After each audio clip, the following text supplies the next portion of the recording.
There is a deep, primal instruction buried within the structure of every single one of us. It is the history of our species boiled down to a single urgent impulse. Get out. We are wanderers, you and I.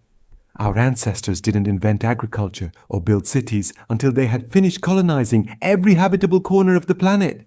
Movement is not a hobby for us. It is the engine of our destiny. We walked out of Africa, crossed deserts, braved mountains, and eventually found our way to the farthest reaches of the globe, a testament to our restless ingenuity. But what happens when that engine stalls? Not because of cold or lack of intelligence, but because the very earth decides to pull the rug out from under your feet. We often focus on the epic struggles in the frozen north, the people pushing into Siberia, battling the mammoths, conquering the ice. Those stories are dramatic, yes, but they miss the most profound, slow-motion catastrophe that trapped an entire branch of humanity for thousands of years. We are going to look south now, far into the lush, suffocating beauty of a world that didn't freeze you to death, but drowned you slowly, patiently, until there was nothing left but water and despair. We are talking about Sunderland. Forget your maps. Forget the modern geography of Indonesia, Malaysia, and Borneo. That mosaic of islands is not how the world looked during the peak of the last ice age around 20,000 years ago. During that epoch, the oceans were dramatically lower, sometimes by as much as 120 meters. All that locked up water meant that the bottom of the South China Sea, the Java Sea, and the Straits of Malacca was exposed. Imagine a tropical supercontinent sprawling further than Australia, connecting what we now call Sumatra, Java, Borneo, and the Malay Peninsula into one single glorious landmass. This was not a stressful frontier, this was the ultimate refuge. For thousands of years, wave after wave of our early ancestors had filtered into this region. They weren't fighting the crushing cold of the north or the intense aridity of the desert. They were settling into a Garden of Eden, a place where resources were so abundant, so reliable, that the pressure to move on simply evaporated. Think about the sheer geographical size of the place. Enormous river systems running down the exposed continental shelf, dense forests climbing inland, coastal mangroves teeming with fish and shellfish, an endless variety of fruit, nuts, and easily hunted small game. Archaeology tells us these people thrived. They developed specialized coastal survival techniques, adapting perfectly to their environment. Their existence was marked by stability and plenty. Why walk 1,000 miles when you are already in the perfect spot? This wasn't just a place to live. It was a home defined by its permanence. Generations were born, lived, and died in this expansive tropical Eden without ever needing to look toward the horizon for a new opportunity. Their world felt infinite, defined only by the deep dark forests and the distant hills. Their cultural memory was rooted in this massive continental sprawl. They were land people. They had mastered their corner of the world. They were settled. They were safe. And that safety became their ultimate unyielding prison. Because while life was easy in Sunderland, the global climate was undergoing a cataclysmic revolution that they could not possibly have comprehended. Far to the north, the massive ice sheets that had held the earth hostage for millennia began to weep. The glacial period was ending, and all that water had to go somewhere. For the people of Sunderland, the change didn't come as a sudden biblical flood. It came as a slow, insidious, relentless creep that began to redefine the boundary between land and sea. We are talking about ocean levels rising not over a century, but over 10,000 years. Imagine the confusion. Your grandfather remembers hunting deer on that wide tidal flat. You remember collecting crabs there as a child. Your son, however, watches the water edge closer, stealing a few more meters of sand every year. It's not a major disaster, not at first. It's just an inconvenience. You build your village a little further back. You adjust. You wait for the low tides to return the land to you, the way they always have. But the low tides never returned. The water was hungry, and it was patient. Geologists estimate that in some periods, the sea level rose at astonishing speeds, sometimes several meters per century. This is fast enough to make entire coastal settlements uninhabitable within a single lifetime. Now, let's look at the map again. The true map of the continental shelf. Sunderland was not mountainous. It was largely flat and low-lying, like a gigantic shallow plate. When the water rose, it didn't just nibble at the edges, it swamped entire regions simultaneously. Think about the psychological impact on those generations. You are watching your entire known world shrink. You retreat inland, but the space available is finite. You are pushed higher up the slopes of the central mountains, and soon you begin to see your neighbors, the tribes you never interacted with, being pushed into the same shrinking area. The vast, generous jungle that had fed them for millennia suddenly began to feel claustrophobic. Their home was becoming a fortress, and the walls were closing in, made of salt water. The ancient instinctive urge to walk, to find new land, was still there, coded deep in their DNA. But when they looked over the horizon, there was no horizon left. There was only water. Water where the land used to be. Water that separated them from their kin. The ultimate betrayal of their tropical refuge was about to manifest. As the sea levels continued their ascent, the vast, continuous supercontinent of Sunderland began to break apart. What was once the center of their world, a sprawling green sanctuary, began to fracture into smaller and smaller pieces. And we are about to witness the moment where the greatest geographical prison on Earth snapped shut, isolating millions of our ancestors forever on pieces of floating wreckage. This was the moment the tribes realized they were not just moving house. They were losing the planet. We left our ancestors standing on the shore, watching the horizon dissolve. You have to understand that this was not a slow, gentle creep, the kind of subtle change we measure today in millimeters. For periods spanning generations, this was violence. This was geological catastrophe experienced in real time at eye levels. Imagine standing on a coastline that just 50 years ago, your father's lifetime, was a vast, fertile plain stretching out as far as the eye could see. Now, that entire horizon is gone. It is replaced by a churning, indifferent expanse of salt water. The consensus among glaciologists and marine geologists is staggering. Between 20,000 and 7,000 years ago, Sunderland lost nearly 2 million square kilometers of land. That is roughly the size of Mexico, completely submerged. And it didn't happen smoothly. It happened in terrifying, punctuated bursts known as meltwater pulses. Think about meltwater pulse 1A, for instance.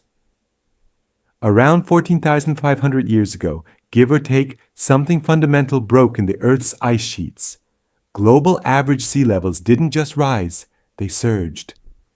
We are talking about the ocean potentially rising 20 meters or 65 feet in as little as 500 years. You cannot adapt to that.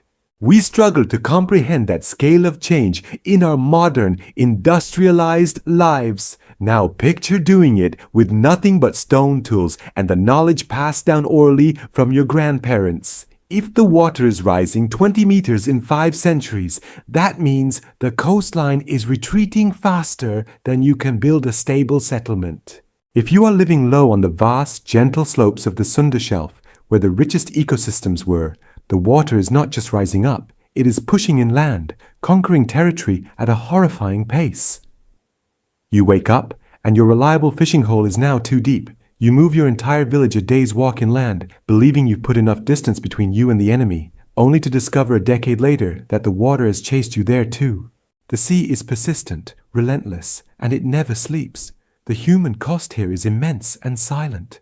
We often talk about the great migrations out of Africa, but this was a terrifying migration inwards and upwards, as millions of people were forced onto higher ground, concentrating populations and putting crushing pressure on dwindling resources. But the real, irreversible catastrophe was geographical, defined by the geography that was lost. Sunderland wasn't just a big piece of land, it was a complex system fed by immense rivers that flowed across the exposed shelf deep into what is now the South China Sea. These were the Sunderland river systems. The North Sunder River, the Molengraaf River, massive arteries of life, connecting communities, facilitating trade, and providing natural migration routes. When the sea surged, it didn't just flood the plains, it inverted the landscape. The river valleys, once highways, became deep, narrow trenches, and crucially, they became straits. Imagine a family group living near the mouth of one of these great rivers. Their relatives live on the opposite bank, perhaps only a comfortable 2-day walk away. Suddenly, that walk requires a difficult, dangerous crossing, followed by decades where the crossing becomes utterly impossible. The former river mouth, once a place of shared ceremony, is now the Straits of Malacca, or the Karimata Strait. This is the moment the physical body of the supercontinent began to crack. Look at the map today. Sumatra, the Malay Peninsula, Borneo, Java.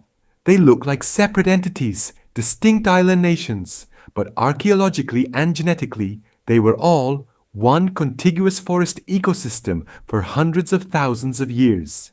The connections between these groups, their shared languages, their tools, their ancestral memories, were physical, walkable links.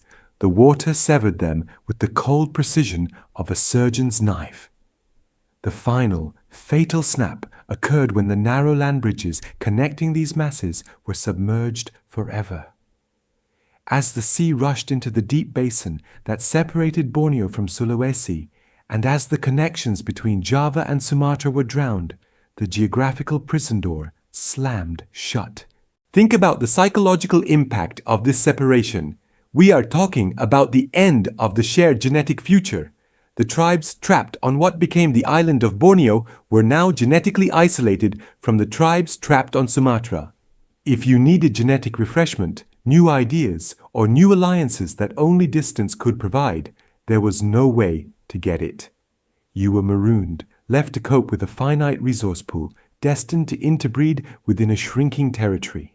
For millennia, the human experience had been defined by mobility, the ability to walk away from famine, to follow the changing climate, to escape conflict by simply marching toward the unknown horizon. That defining human characteristic was violently removed. The ancestors who were left on these pieces of floating wreckage inherited a fundamental truth that defined their entire subsequent history. There is no more land. The world map had been permanently shrunk. The tension becomes unbearable when you realize that this concentration of life, this geographical claustrophobia, fundamentally changed human behavior. When the forest shrinks, the competition for what remains intensifies. When the sea rises, you don't just lose hunting ground, you lose the memory of peace. The neighbors who were once allies across the plain are now desperate rivals pressed together on the higher slopes of a dying world. What happens when your entire world is reduced to a set of finite, wet boundaries? The resources, the trees, the game, the fresh water sources, are not just scarce. They are definitively non-renewable in the immediate sense. There is no escaping the consequences of poor harvests or overhunting. You have nowhere to flee to.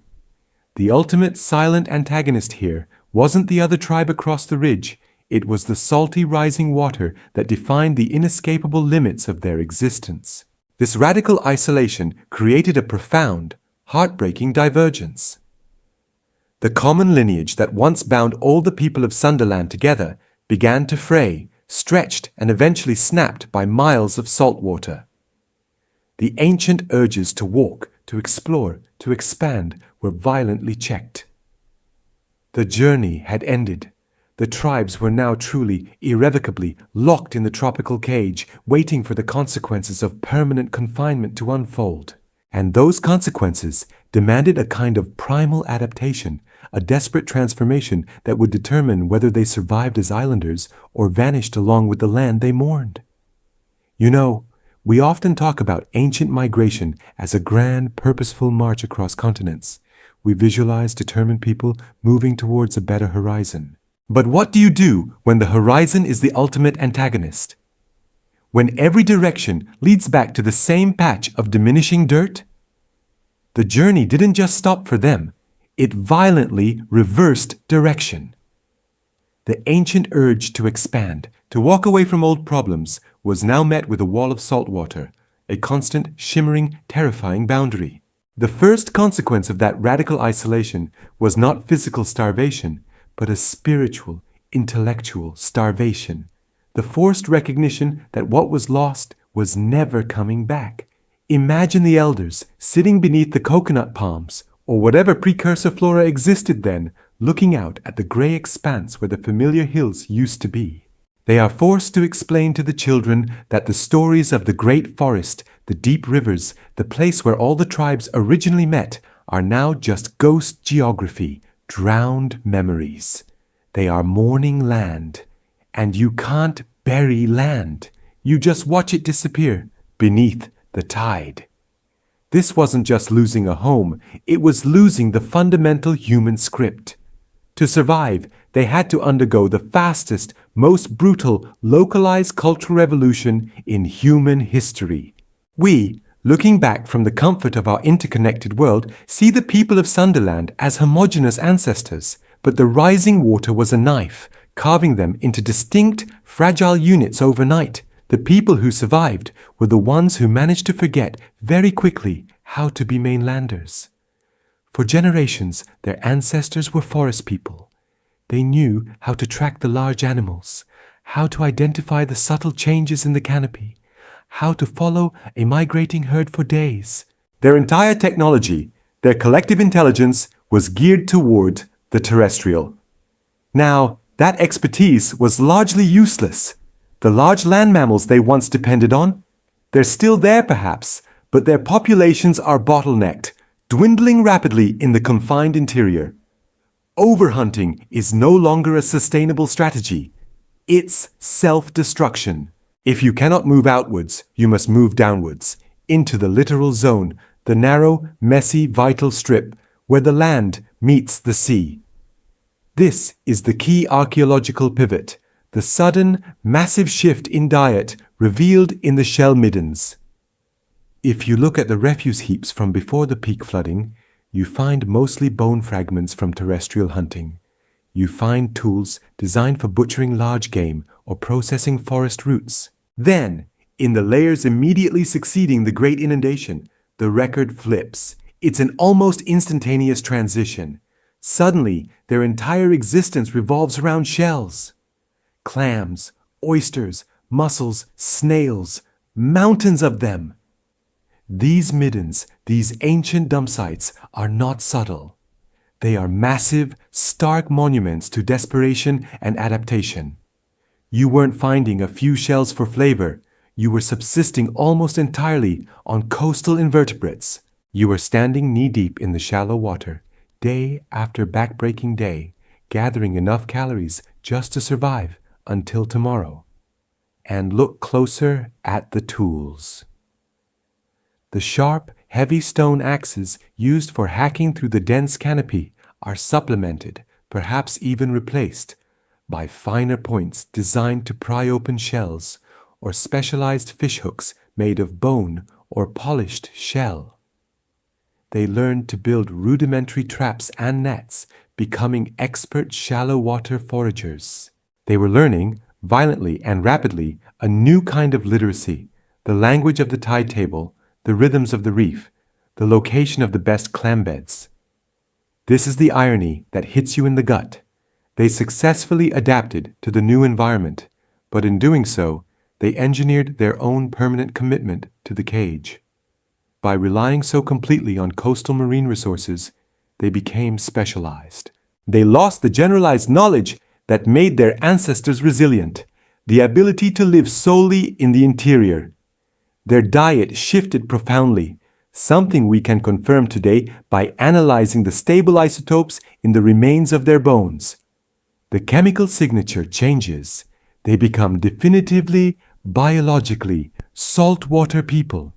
They are physically tethered to the coast, unable to retreat far inland if the coast is threatened, because the island interior cannot sustain them. And this permanent specialization brought with it a darkness far more chilling than starvation, genetic fragility. When you are trapped on a tiny island, your population size might stabilize at a few hundred, maybe a few thousand, depending on the available resources. That sounds like a community, but in genetic terms, it's a catastrophic bottleneck. We are talking about severe inbreeding and the inevitable accumulation of harmful mutations. There is no fresh blood arriving from the mainland anymore. There is no mixing. You are running the same genetic stock through the mill over and over again. This wasn't just a physical threat. It was a long-term, invisible decay of human potential. We theorize, based on established island biogeography, that these groups faced chronic challenges. A single epidemic, a new disease, could wipe out 50% or 60% of the entire population because everyone lacked the necessary genetic diversity to fight it off. You lose your elders, and with them, you lose the crucial knowledge of fire-making techniques, navigation, or complex tool assembly. And that knowledge, unlike a renewable resource, can be lost forever in a single generation. This wasn't a sustainable model for long-term survival. It was a perpetual crisis management system. They survived the flood, but they entered a new era defined by biological and cultural decay. They had become something entirely new, the ultimate islanders. But here is the profound, frightening consequence. Because the oceans rose unevenly and the islands were separated by varying distances, the adaptations were wildly different across the archipelago. The people on Island A might perfect fishing technology, while the people on Island B, surrounded by deeper, rougher water, might be forced into complete reliance on cultivated roots and small game, neglecting the sea entirely. The shared history, the common language, the ancestral understanding, it didn't just diverge, it shattered. Those who were once neighbors, bound by the same Sunderland heritage, quickly became mutually unintelligible strangers, separated by a lethal, widening stretch of blue. The inhabitants of one island were now seeing the inhabitants of the next, not as kin, but as the utterly foreign other, if they even saw them at all. The cage was set, and the key was thrown away by the sea itself. Now, the real work of isolation, the radical, often desperate transformation of culture and biology, was about to begin, turning a single lineage into a spectrum of isolated human experiments, each racing toward their own inevitable divergence. The split wasn't instantaneous, it was generational, a slow, geological knife slicing through the fabric of humanity. You have to understand that when the sea level stabilized, the people trapped on those thousands of newly formed islands didn't face a sudden, catastrophic flood. They faced something far worse. A slow, suffocating realization that the world had become finite. We romanticize islands, paradise, escape, abundance, but for a Stone Age population suddenly cut off, an island is the ultimate pressure cooker. Every resource is measurable, every boundary is visible, and the capacity for error approaches zero. Think about the environment of Sunderland before the water came. It was vast. If a local resource depletion occurred, if the hunters decimated the herd in one valley, you packed up and moved 30 miles east. The land healed and life continued. Migration was the safety valve. Now, migration is suicide. Let's zero in on the consequences of that spatial limitation. In the open continent, resources were fluid. Here, they became fixed, measured by the acre. Anthropologists and archaeologists tracing these isolated cultures often find a brutal pattern: the rapid extinction of easily preyed upon megafauna. Imagine you are one of the descendants on a medium-sized volcanic island, perhaps 10 miles across. Your ancestors brought pigs, deer, perhaps dogs. The sea rises. Suddenly, the deer population is fixed. You hunt them, of course, because you must eat. But you don't realize until it's too late that there is no restocking. There are no cousins swimming over from the next ridge. You are eating the very foundations of your future. Within a few generations, the large game is gone, vanished. This is where the desperate cultural shift begins. The society that thrived on hunting prowess now has to radically reinvent itself around root cultivation, insect foraging, or perhaps small-scale coastal fishing. And this shift impacts technology itself. We often assume human progress is a one-way street, that we always accumulate knowledge. But isolation proves this is dangerously naive. It forces the great forgetting. Think about the most complex tool your ancestors possessed. Let's say it was a specific type of outrigger canoe, requiring complex joint construction and specialized knowledge of woods and resins capable of handling high seas. Why did they build it? Because they needed to cross 50 miles of open water to trade or find a mate. Now, 50 miles is the edge of the world. The only thing out there is death. The risk of losing your best fisherman and your only seaworthy vessel on a fruitless, terrifying voyage far outweighs the benefit of maintaining that sophisticated knowledge. So, the elders die, and the young men don't master the intricacies of the deep-sea hull. They learn how to make a simpler dugout for the coastal reefs. And then, generation after generation, the knowledge of the complex canoe, the sophisticated navigation, and the precise star charts simply vanish, often in as little as 500 years. It's not burned, it's just allowed to expire, deemed useless by the new, smaller world. When we look at the remnants of these truly isolated groups across the archipelago, groups that had no contact for thousands of years, we see this devolution. They didn't regress because they were stupid. They regressed because their environment penalized complexity and rewarded immediate local efficiency. But the isolation wasn't just technological and cultural, it was profoundly biological. We talk about the gene pool, but for these trapped populations, it wasn't a pool anymore. It was a rapidly shrinking bucket. This is where the cruel reality of the founder effect kicks in, a core concept in evolutionary biology that becomes horrifyingly personal here. When a small group is cut off, say 50 individuals are trapped on a new island, they carry only a fraction of the genetic diversity of the original Sunderland population. Whatever traits they carry, good or bad, are magnified. If one of the original 50 carried a rare, benign mutation for, say, a distinctive ear shape, that trait might become overwhelmingly common on the island, simply because there's nowhere else for the gene pool to pull from. It's a genetic lottery, and you have to hope the founders didn't carry silent weaknesses. If they lacked genetic resilience against a specific new disease vector, a parasite or fever carried by local mosquitoes, the entire population faces potential collapse because there are no new genes, no new immunity coming in to save them. Think of the psychological impact of this biological claustrophobia. Your wife is your second cousin. Your next-door neighbor looks strangely like your deceased great-uncle.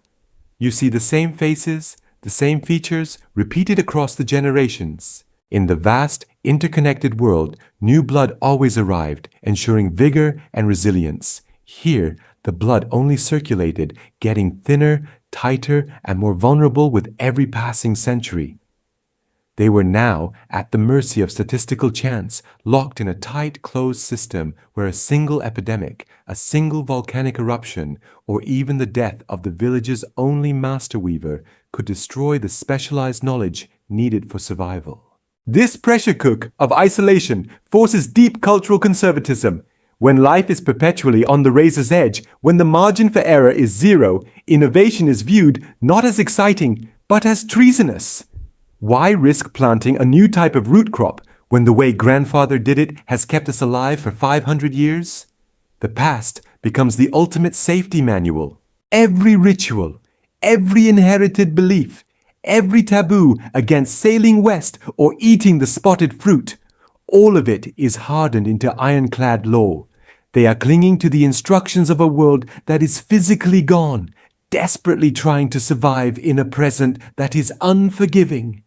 And so, as we look across the vastness of the former Sunderland, now the sprawling, shattered archipelago, we are no longer looking at one people, one history, one set of problems. We are looking at thousands of micro-experiments in human isolation. Each island tribe, ignorant of the other's existence, is racing toward a separate and radical divergence. They are taking their shared ancestral blueprint and twisting it, molding it, sometimes breaking it entirely under the crushing eternal weight of geographical solitude. The cage is set, the resources are shrinking, the memory of the outside world is fading into myth, and the long, slow process of becoming fundamentally alien to one another is now inevitable. And some of those islands were about to become showcases of the most extreme, almost unbelievable human adaptation.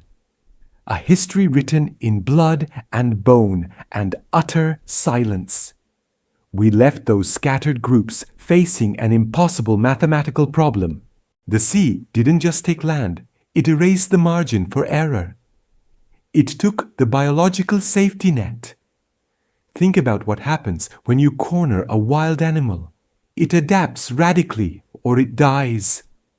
These people, trapped now on shrinking volcanic landmasses, were facing the human equivalent of an extinction event, but slow, insidious, played out over thousands of years.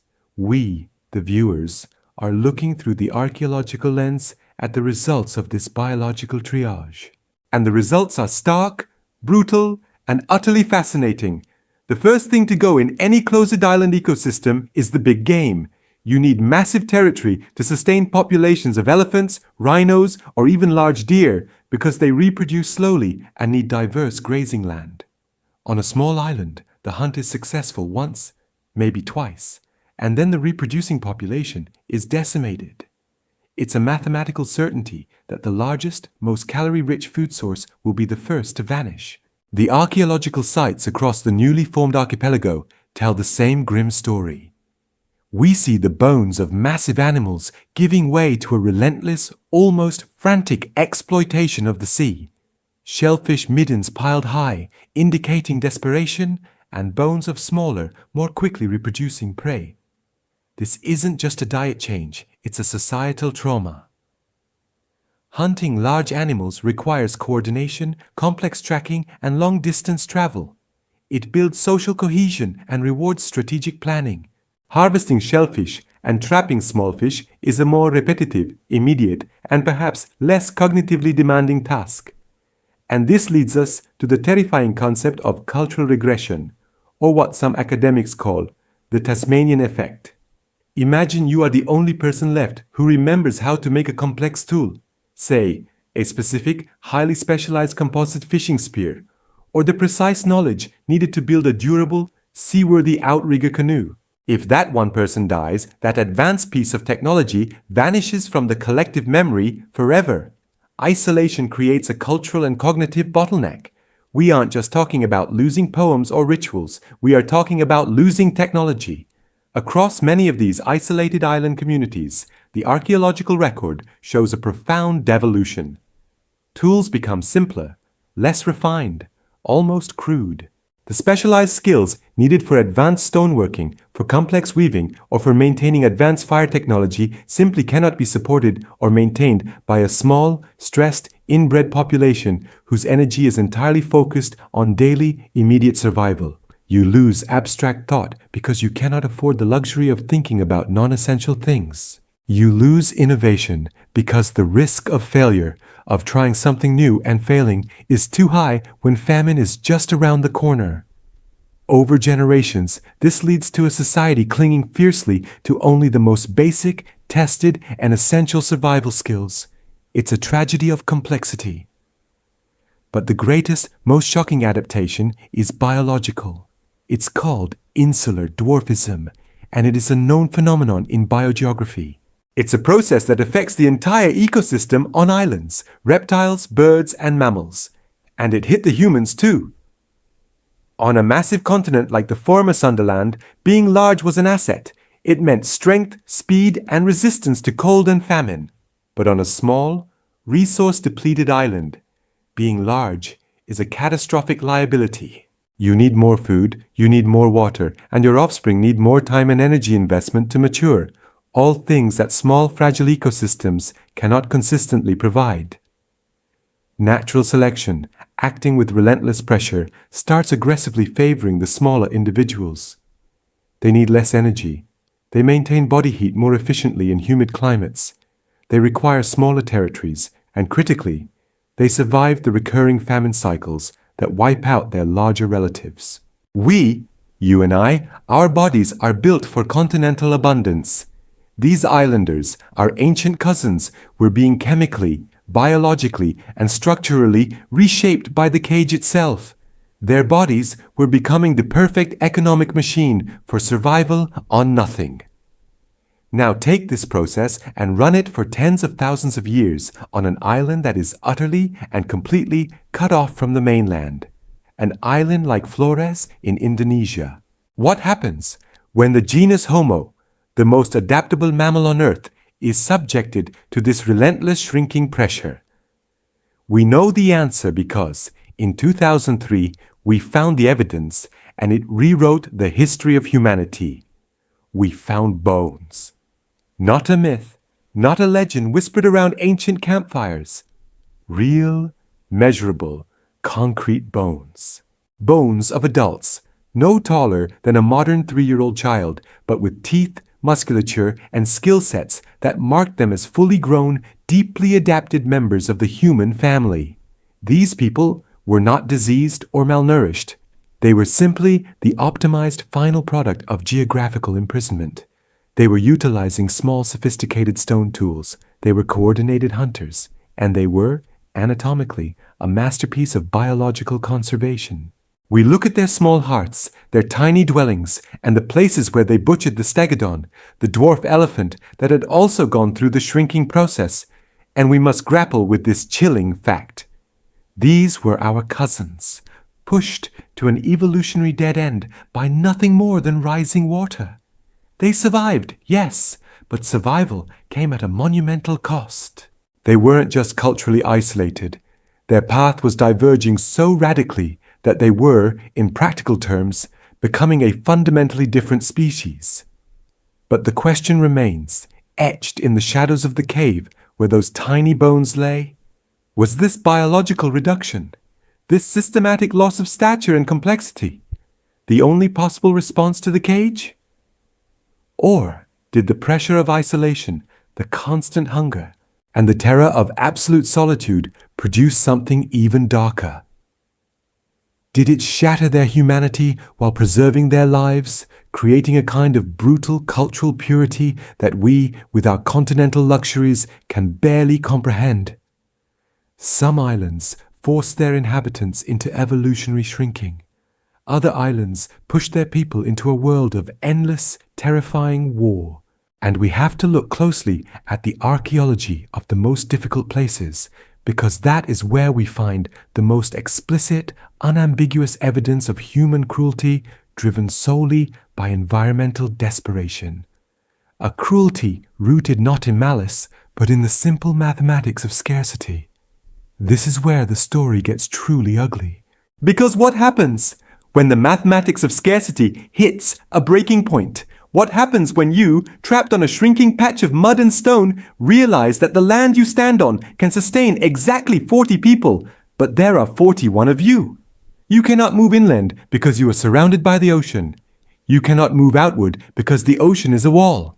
The only remaining variable you can influence is the size of the population itself. We have to understand that this isn't just about survival. It's about a total, claustrophobic redefinition of community. On the mainland, if a neighboring group becomes too powerful, you retreat. You move west, north, or south. You lose land, but you buy time and distance. You can afford temporary tactical defeats. But on an island, there is no tactical defeat, only absolute extermination. When the water stabilized around 10,000 years ago, transforming vast continental shelves into chains of isolated islands across the Pacific and Southeast Asia, these trapped populations experienced an instantaneous spike in density. Imagine your entire state shrinking to the size of a county overnight. That population, those families, they didn't vanish. They were just packed closer together, and the resource pie didn't just stop growing, it started rotting. The archaeology of these early island societies tells a clear, devastating story of resource depletion. If you dig down into the ancient shell meadows, the massive garbage dumps where these people threw their leftovers for millennia, you can read the history of their desperation like a market crash graph. In the earliest layers, the bottom ones, you see the remnants of abundance: big clams, large, easy-to-catch reef fish, massive sea turtles. They ate well. The ecosystem was a generous pantry. But as you move up through the strata, tracking the generations, the size of the shells shrinks. It happens systematically, everywhere. They stop finding the mature large bivalves because they are overexploiting the resource. They are eating the babies. Then they start eating species they previously ignored. Tiny, nutrient-poor snails and mussels that require massive amounts of labor to gather and provide almost no caloric return. They are scraping the bottom of the ocean floor, eating the aquatic equivalent of dust. And when the immediate coastal bounty finally gives out, the pressure turns inward, savage and swift. The transition is brutal. The enemy is no longer the environment. The enemy is the one standing between you and the last reliable fishing spot. You see this pressure reflected unambiguously in the physical remains. If you look at early hunter-gatherer skeletons from continental Asia, you see evidence of occasional ritualized violence or accidents. But when you look at the skeletal assemblages from the densely populated small islands of the post-Sunderland environment, the pattern shifts entirely. We are talking about heads crushed by blunt force, systematic trauma suggesting routine interpersonal conflict, and wounds consistent with execution or elimination. It's not just warfare, it's territorial elimination. We find ancient settlements built on tiny, sheer, inaccessible promontories that make no logical sense for daily living. Why build a village where accessing water is a struggle and fishing means rappelling down a cliff face? Because these fortifications weren't designed against animals or weather. They were designed against the neighbors. They built them to survive the endless siege, the low-grade, simmering conflict that defines life when your entire world is only 5 square miles. Think about the psychological toll this takes on a culture. Your entire social structure, your religion, your rules of conduct, everything becomes streamlined for efficiency in killing, defense, and rationing. Generosity is death. Sharing is a risk you cannot afford. Compassion for the starving family just down the cove is a liability that costs your own children their protein share. And this is where we have to confront the darkest archaeological evidence, the ultimate mathematical outcome of island starvation. In the desperate stages of resource collapse, when the last tiny shellfish beds are empty and the local fauna is extinct, the human body itself enters the equation of survival. We have found evidence in multiple locations across these isolated island chains: cut marks on human bones, deliberate fracturing of long bones to access marrow, and processing patterns that are identical to how they handled pig or deer carcasses when resources were abundant. This wasn't ritualistic sacrifice to appease a god. This was the result of a cost-benefit analysis conducted by starving brains. The taboo, that fundamental line that separates us from pure animal existence, shattered under the pressure of acute nutritional stress. The hunger made them economically pragmatic. You see, on the mainland, cannibalism, while horrific, was usually rare and context-specific. On certain islands, it became an undeniable survival strategy, documented unequivocally in the archaeological record. These populations were pushed past the point of cultural preservation. They chose biological survival over ethical consistency. And this choice, this total commitment to the ruthless logic of the cage, did more than just sustain them physically. It fundamentally altered the trajectory of their civilization. It bred a culture defined by inescapable, necessary paranoia. The world became a zero-sum game played out in perpetuity, where any kindness was a weakness, and survival demanded a kind of fierce, unwavering cruelty. The cage didn't just make them smaller, like the hobbits of Flores. It made them harder. It forged a society where the primary non-negotiable rule was that someone else had to lose for you to live. The question then becomes, if this level of desperation, this sustained mathematical cruelty is required simply to draw breath, what does that eventual brutal stability look like? What kind of terrifying social structures emerged from generations spent constantly looking over your shoulder, knowing that the cost of scarcity isn't just hunger, but the ultimate elimination of your lineage? We are about to step onto the islands that perfected the art of staying alive by making sure nobody else could. And when we look at the remnants of their culture, we start to realize that sometimes survival is a far greater tragedy than extinction. The descent into that brutal stability wasn't fast, it was glacial, measured in generations of slowly starving children and shrinking yields. Imagine this, the knowledge that the rains are failing or the tidal fish traps are empty isn't just a threat to you and your immediate family. It is a mathematical certainty that your neighbors must be eradicated or you will be. This isn't theoretical, it's the daily calendar.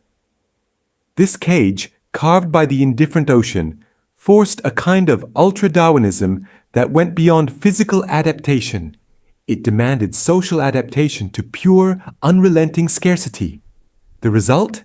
These islands, the remnants of lost Sunderland, didn't just hold isolated tribes, they housed finely tuned, perfectly functional cruelty machines.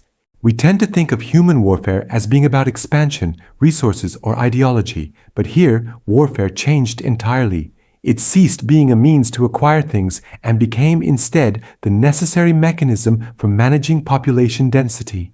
If the land can only feed 100 people at its current degraded state, and there are 120 people drawing breath, then 20 people must, by ironclad necessity, vanish. And how do you ensure that it is their 20 and not your 20? You don't fight for plunder, you fight for statistical reality. Archaeologists working on these sites, especially across the Philippine archipelago and deep into eastern Indonesia, find patterns of conflict unlike the sprawling territorial wars of the continents. They find evidence of endemic, relentless, small-scale violence. Fortified villages weren't built to repel invading empires. They were built to keep the clan a half-day's walk away from slipping in and taking the meager water source, or executing the necessary cull. Think about the psychological toll this takes, generation after generation. You are born into a world where the only stable certainty is that everyone outside your immediate kinship circle, even those speaking a related dialect just across the narrow strait, wants you dead. Not because they hate you, but because the rice you plant is rice they cannot plant. The space you occupy is space they need. Kindness, in this scenario, is not a virtue. It is a genetically fatal flaw. To survive, you had to become hyper-specialized in two things: internal coherence and external brutality. Internal coherence meant constructing an incredibly rigid social structure where obedience was absolute. In a constant state of siege, dissent doesn't just destabilize the tribe, it provides the statistical vulnerability the enemy needs. The rules became absolute, ritualized, and enforced by terror. If you step outside the boundary, you risk the annihilation of everyone around you. You become less an individual and more a necessary cog in a survival mechanism. But it is the external brutality that is truly chilling. The necessity of population control led to the codification of violence, most notoriously in the practice of head-taking. We need to understand this practice not through the lens of modern horror movies, but through the dry, academic reality of resource management. In many of these trapped island societies, taking a head wasn't merely a trophy. It was a socio-economic and spiritual transaction. It was the definitive, non-negotiable proof of successful statistical elimination. You didn't just kill an enemy. You neutralized a drain on the communal resource pool, and, critically, you appropriated their life force or spiritual potency for the benefit of your own increasingly precarious group. Consider the head house, the structure where these grim acquisitions were displayed. This wasn't a museum of conquest. It was a statistical ledger. Every skull was a proof of concept. We, your ancestors, survived because we ensured they did not. This ritualized cruelty became the cultural foundation, the bedrock upon which marriage, fertility rituals, harvest cycles, and social hierarchy were based. The young men, and often young women, of these islands did not grow up aspiring to innovate, to explore, or to build grand monuments. They grew up aspiring to be efficient eliminators, skilled in the art of making sure the neighboring valley's population was always marginally smaller than their own. And here is the deepest tragedy we uncover in the archaeology. This system worked. It achieved a terrible stability. For thousands of years, these island societies were locked in stasis, their growth limited by the constant need for internal vigilance and external raids. They didn't starve themselves to death quickly. They managed the hunger meticulously, distributing the cruelty evenly across the generations. They became masters of the short-range sprint and the perpetual defense. The energy that could have gone into developing better agriculture, shipbuilding, or complex governance was instead channeled entirely into fortifications, terraced hillsides carved into defensive strongholds, the building of palisades, the endless drilling of young warriors. They were surviving, yes, but at the cost of every forward momentum, every dream of a better future. They were trapped not just by the water, but by the societal mechanism they had perfected to survive the water. This is what happens when survival becomes the highest and only moral law. The culture transforms into a perfect reflection of the environment's demands, constrained, vicious, and utterly uncompromising.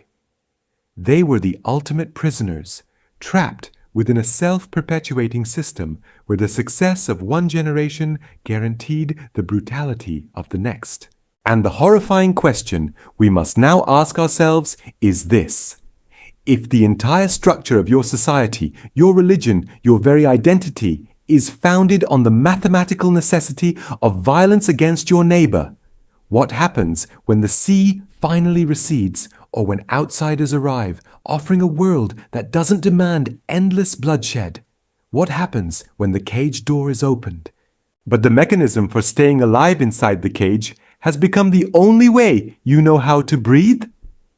You have to understand the sheer terrifying perfection of this arrangement. For thousands of years, the structure of life on those shrinking islands was a perfect closed system. Violence was the currency, isolation was the prison guard, and fear was the glue. The greatest enemy was always the sea, but the most immediate threat was the guy standing next to you. We left them at the ultimate moral precipice, a culture where success depended entirely on maintaining a rigid, brutal calculus of survival. But the story doesn't end in that suffocating equilibrium. Because that system, that beautiful, terrible machine of societal constraint, was designed only to manage internal pressure.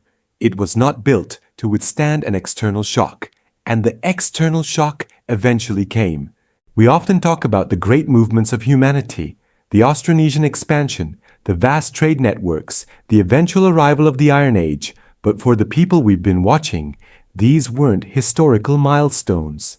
They were, quite simply, the end of their world. Imagine being one of these islanders. Your ancestors spent 4 millennia perfecting the dugout canoe, the fishing weir, the ritualized ambush. Your entire identity is tied to the knowledge that you are the hardest, most necessary predator in a tiny, watery domain. Then, one day, something arrives on the horizon that defies every law of physics you know. It's not just a bigger canoe. It's a vessel without riggers that slice the water, carrying people who haven't known the claustrophobia of scarcity for generations. And they aren't carrying carefully chipped obsidian or polished shell blades. They are carrying iron. Think about the psychological whiplash. The ultimate defense against your neighbor, your meticulously sharpened chert dagger, is instantly rendered pointless by a small, imported piece of rust-resistant metal. Their entire perfected system of violence, which required the utmost human effort and constant vigilance, was made obsolete overnight by a simple technological leap achieved 500 miles away. The cage door wasn't opened slowly. It was blown off its hinges. And suddenly, the great moral law, the necessity of violence, was proven not just wrong, but foolish. Why kill your neighbor for his meager crop when the newcomers can offer you trade goods, advanced agriculture, or maybe just a bigger, safer boat that allows you to fish in deep, previously inaccessible waters? What we see in the archaeology of certain isolated islands, and this is where the cold, hard facts hit us, is a rapid, often jarring transformation. In some places, there's evidence of sudden population displacement. The hyper-localized, endemic violence didn't stop. It intensified initially, directed now against an incomprehensible enemy, leading to rapid collapse. Their fighting techniques, designed for tribal skirmishes in the shallows, were useless against sophisticated naval tactics. In other regions, the evidence suggests rapid, if incomplete, assimilation. We find burial sites where the ancient isolated customs suddenly incorporate foreign elements, a piece of imported metal alongside a traditional shell bracelet, new pottery styles replacing the old. This isn't just cultural exchange. This is often the cultural substrate of the original inhabitants being subsumed by a more dynamic, technologically superior invading wave. They don't vanish. They become the base layer, the forgotten foundation of the next great civilization. This is the ultimate, heartbreaking cost of Sunderland's sinking. When the outside world finally arrived, these ancient people were fundamentally unprepared for peace, unprepared for cooperation on a large scale, and utterly undefended against organized ambition. Their culture, having perfected the art of the defensive retreat, had forgotten the art of the advance. They were the ultimate survivalists, but survivalism is a poor foundation for empire building or even sustainable, open trade. You and I, living in our modern, complex societies, look back and ask, why didn't they just adopt the technology? Why didn't they cooperate? But we forget that cooperation requires trust, and trust was the first thing the rising water drowned. Cooperation requires a shared narrative, and their narrative had been rewritten by the environment to favor suspicion and immediate gain over long-term shared investment. Their social mechanism, the one that kept them alive for so long, had become an evolutionary dead end. The success of the past guaranteed the tragedy of the present. Think about what was lost here. We are talking about thousands of years of human ingenuity, a resilience that allowed these people to navigate the most dramatic environmental upheaval of the Holocene. But that ingenuity was forced into the narrowest channel imaginable. How to survive right now, how to defend this reef, how to feed this family. All the potential for art, philosophy, large-scale governance, and expansive exploration was sacrificed at the altar of raw existence. The physical trauma of Sunderland's flooding created a societal trauma that echoed through the millennia. And that echo isn't just history, is it? We are still terrified of the same things.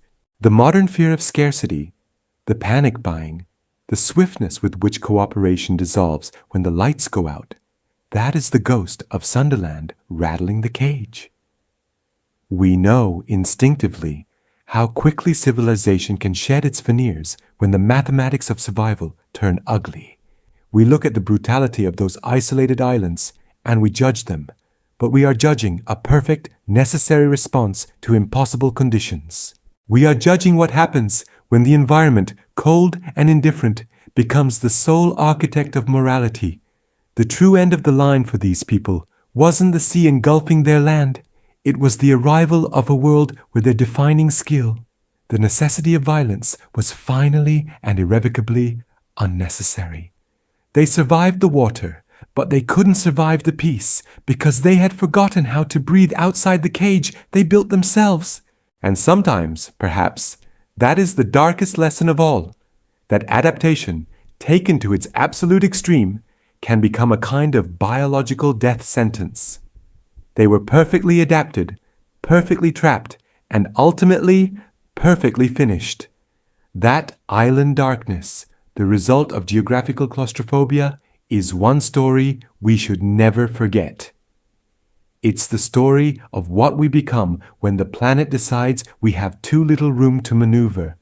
And that is where the line ends. Right there, on the beach, where the iron met the stone, the history buried beneath the waves.